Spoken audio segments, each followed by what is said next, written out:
Okay.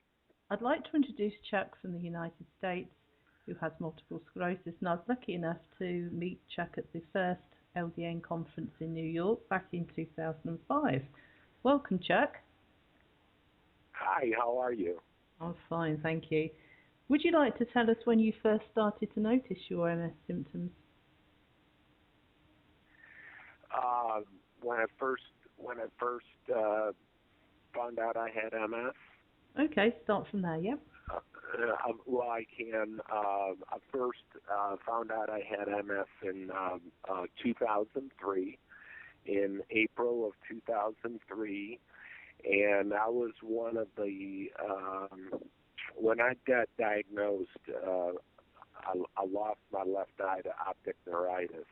And I was out in Vegas that you had brought up, and I was seeing Jackie Mason, and I was seeing the smoke coming from the left side of me, and I kept looking over there and wondering who was smoking in the theater. You can't smoke in the theater, right? Mm-hmm. And slowly but surely, my eye, this blue screen just started to come from the top and just started coming down, down, down, down, down, until my sight was gone in my left eye.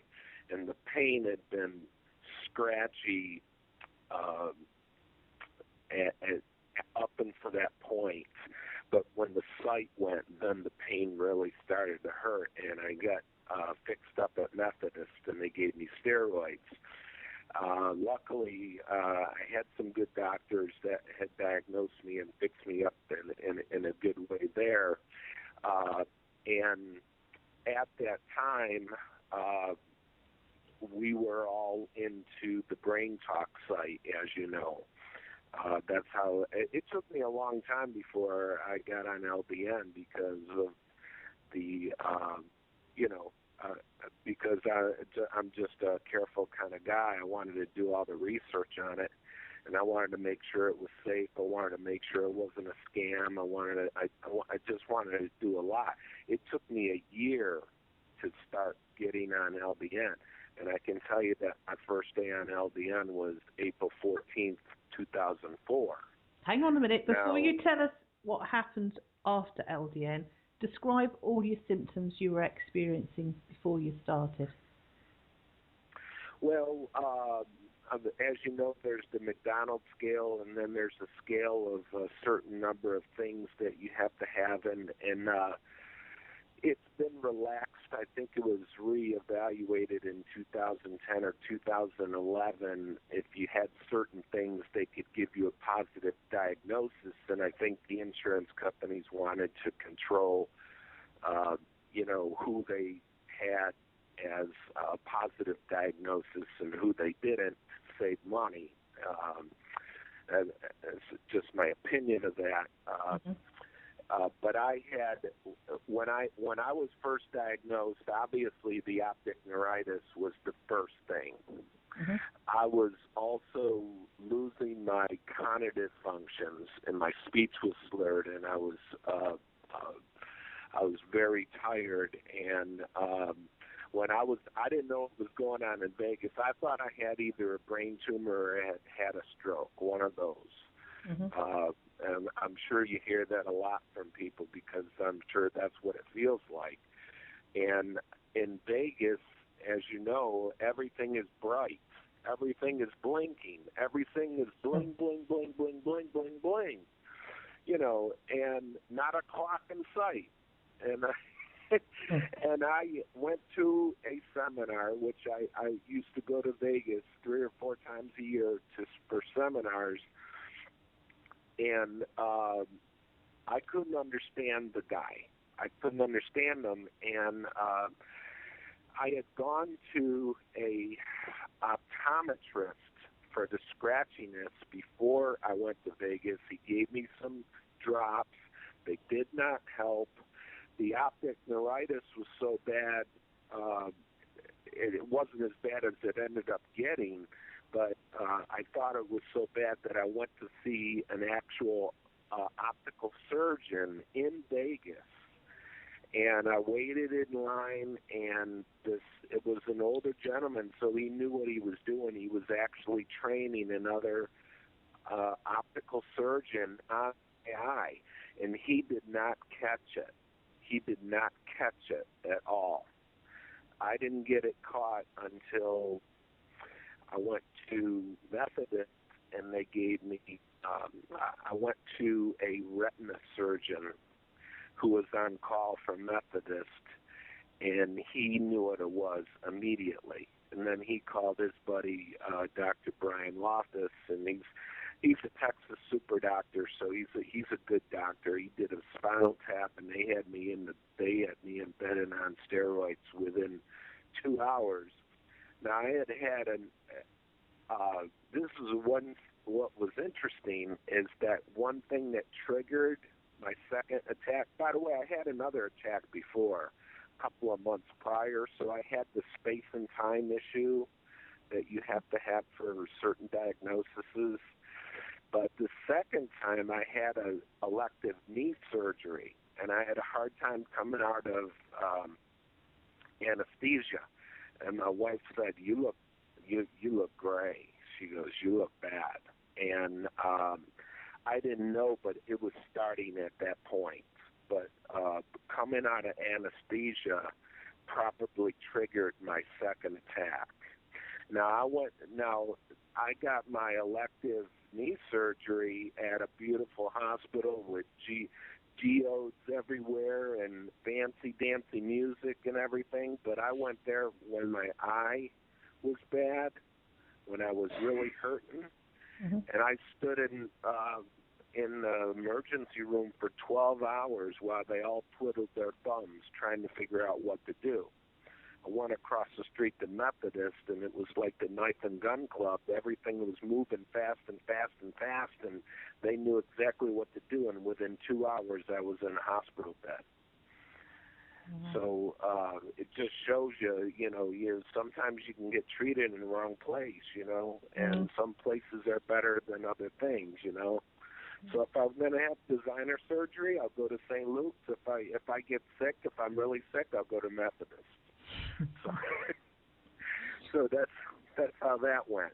Okay. Now, so I think that my operation in the anesthesia caused my second attack.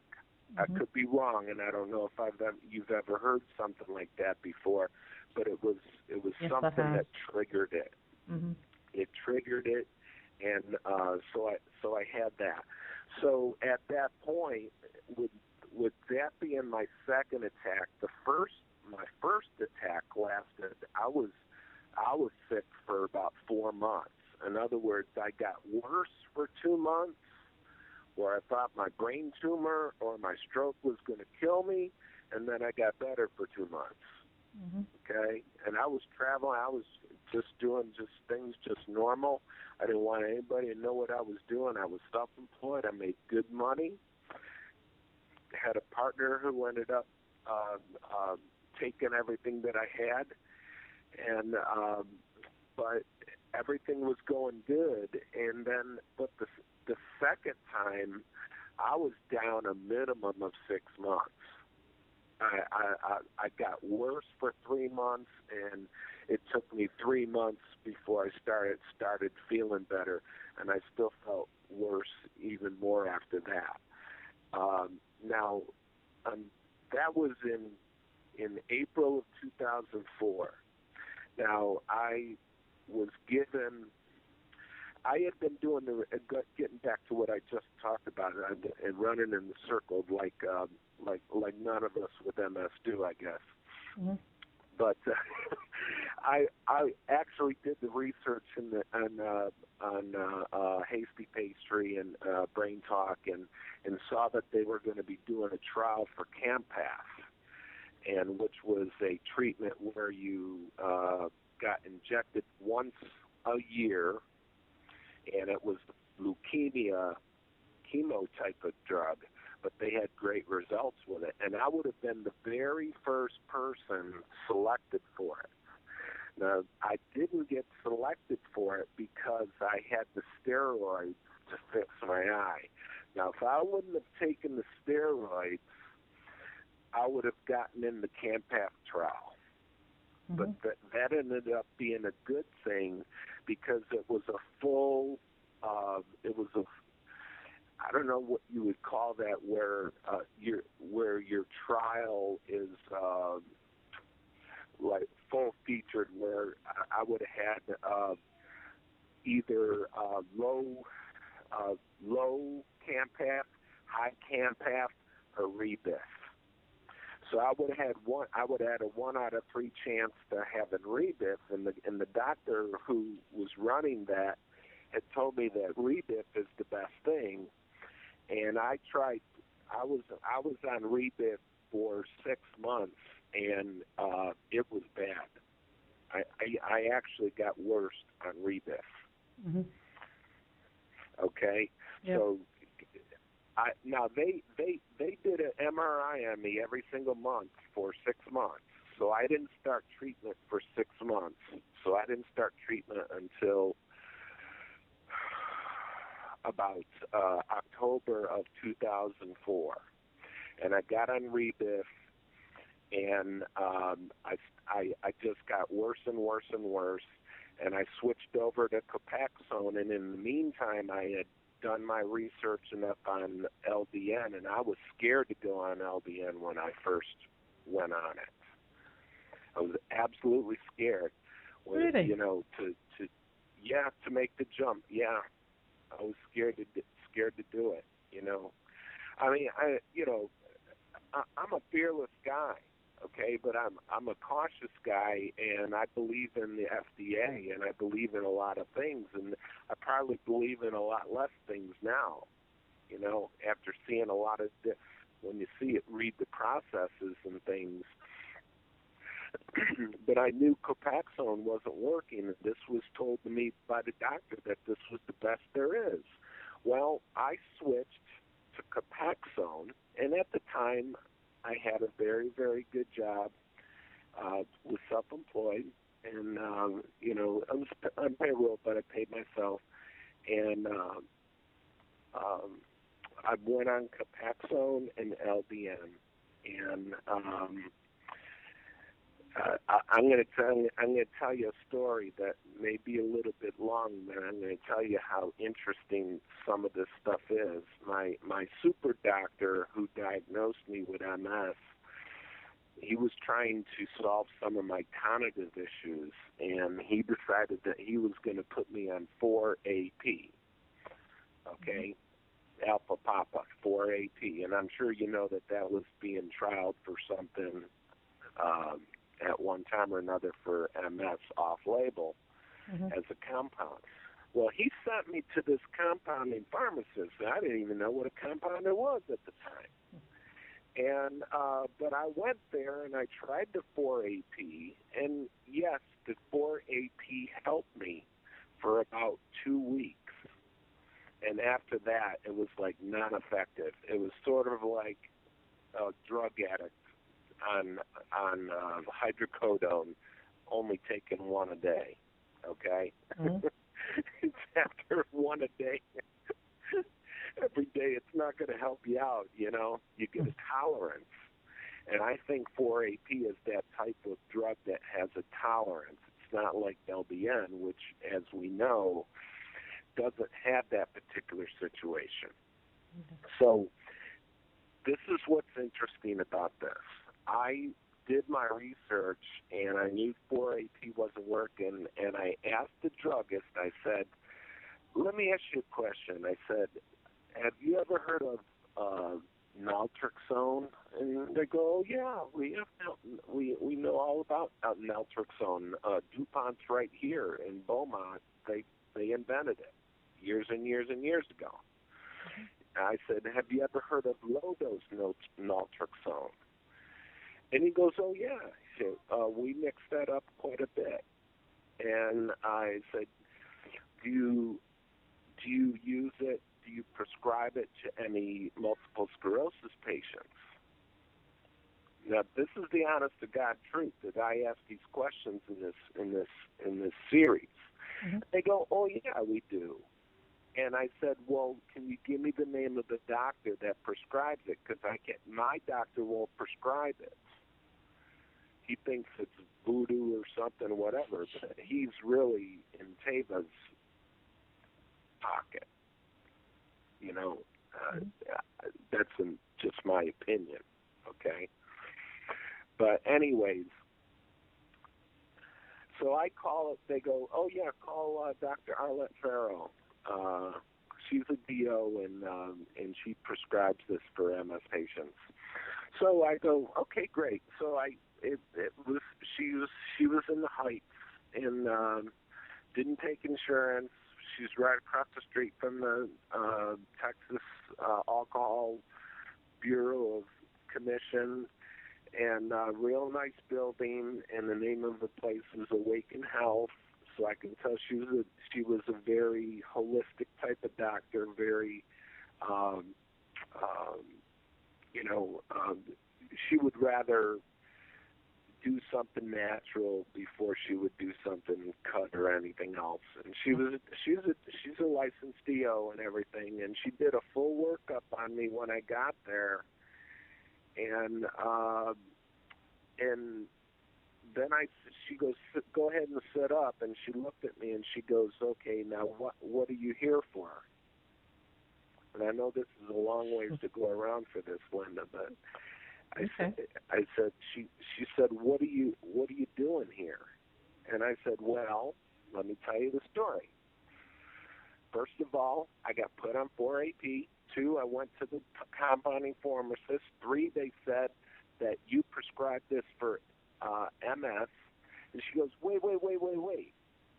I prescribed this for MS?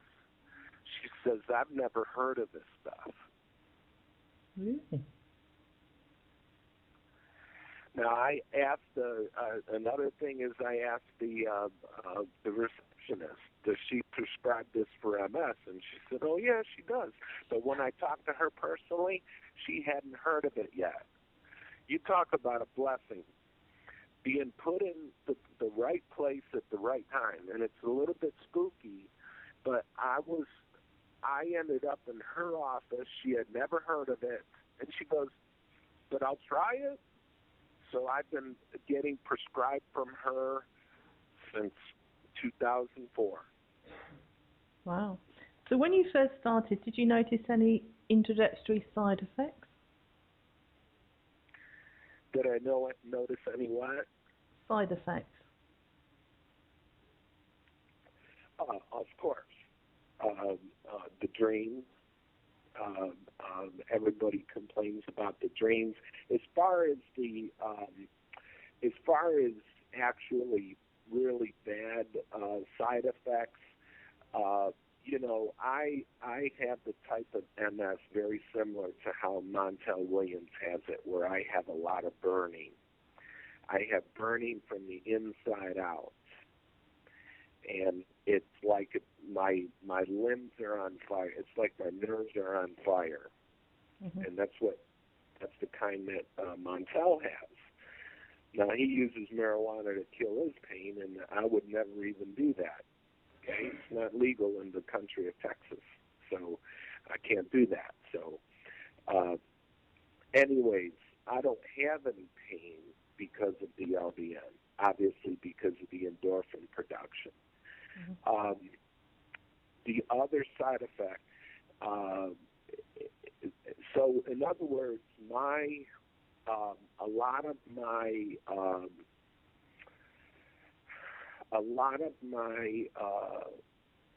things that bothered me came back in reverse. So that was true for me. Some people say that their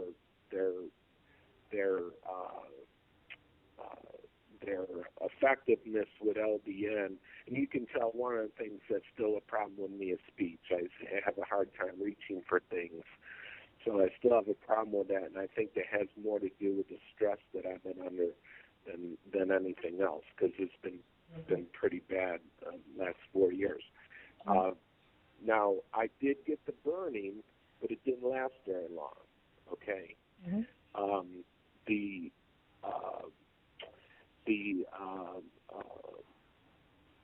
walking problems disappeared very quickly. Cognitive issues, were one of the last things to go.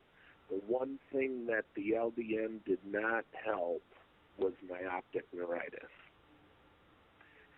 So, you know, and I posted that, I believe, in Brain Talk, you know, because I was a believer in it back then, you know, and said, you know, I wanted to give people a firsthand experience of what happened to me, and everybody knew I was on Rebif and everything, so to tell it like it is my style, and you know, it did not help my eye. Now, little by little, my left eye has gotten a little bit better. But they always say when someone has optic neuritis, 95% comes back and all that. I think that's a bunch of malarkey. Okay? Mine's probably at about 70%. It's like looking through a Ziploc bag on my left side, and I have no depth.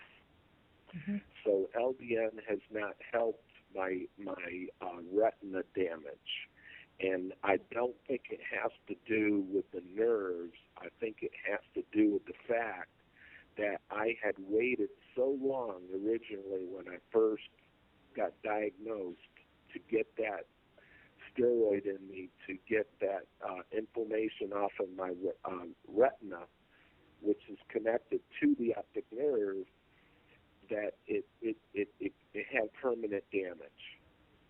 So it didn't reverse that.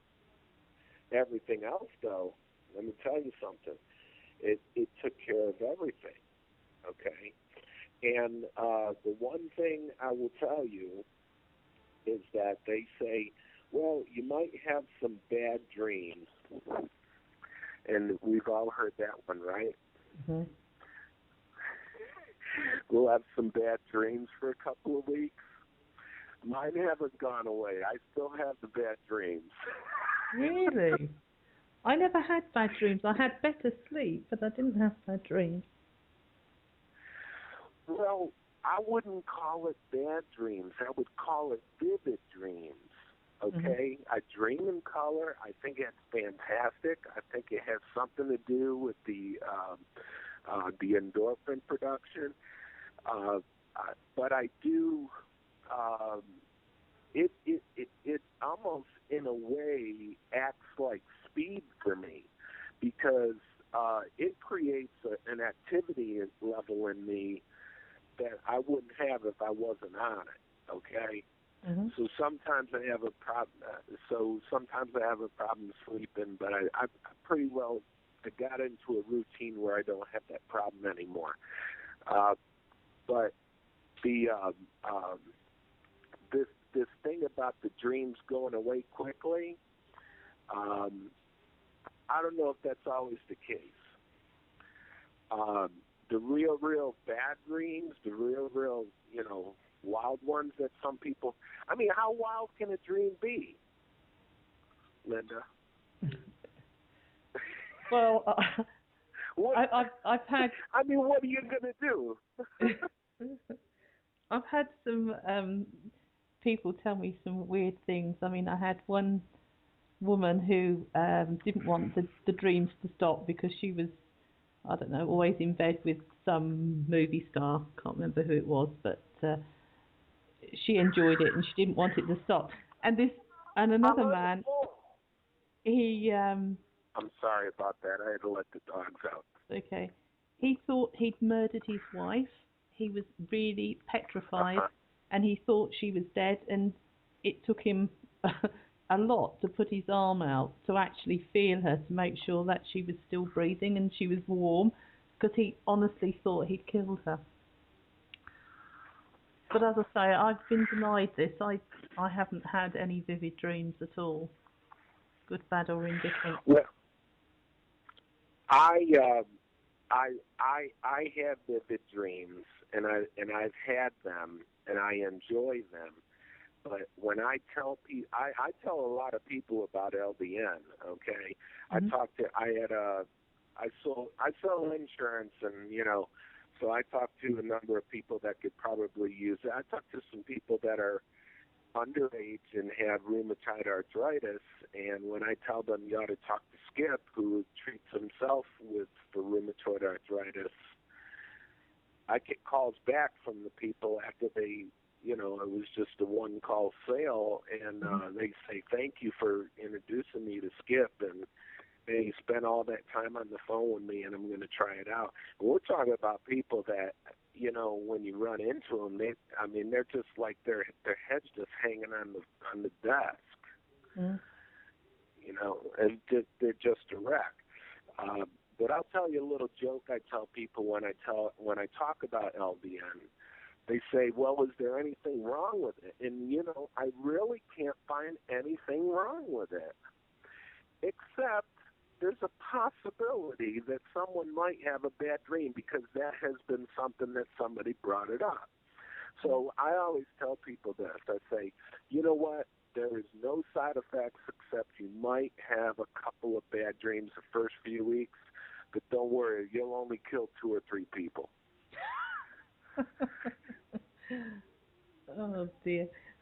So, getting back... I know. I tell them that, and they laugh, and they look at me, and, they might get scared and everything. I said, I'm kidding, okay? I said, but I'm talking a vivid dream, okay? Now, you can go ahead and if you've had a vivid dream before, you wake up. To myself personally, if I have a nightmare, do you know what I wake up doing? Smoking. To me, smoking is the ultimate nightmare. Mm. So if I wake up in the middle of the night in a sweat, it's usually because I started smoking again. Did you used to smoke? I did. Okay. I smoked for 7 years, but I smoked heavily. And, but it was the hardest thing I ever did was quit. Mm. And, I just, that seems to be a bad dream for me is that. But other than that, nothing really affects me. Every once in a while, I'll have a bad dream and I can't remember it or whatever. And sometimes I would say some of the dreams are more bizarre than vivid or bad dreams. Well, let's get back to doing a comparison. If you had to say your quality of life on a score of 1 to 10 before LDN, 10 being the highest, what would it have been? When I was sick compared to now? Yeah. Well, there's no comparison. It's, you're talking about being someone who thought he had a brain tumor or stroke, and has feels pretty darn good. I would say that I'm still a little weak, have some cognitive issues, but I've also had it for, 9 years now. So I think that there is a certain progression of the disease that you might not be able to stop. I don't know. Mm-hmm. I'm not an expert, but I would say that if you were to ask me, are you pleased about LDN and the rate of progression that you've had with your disease, I would give it a 10 out of the 10. Mm-hmm. And it just couldn't expect any more. I had told you that I had, had some bad times with a bad partner in Texas here. It's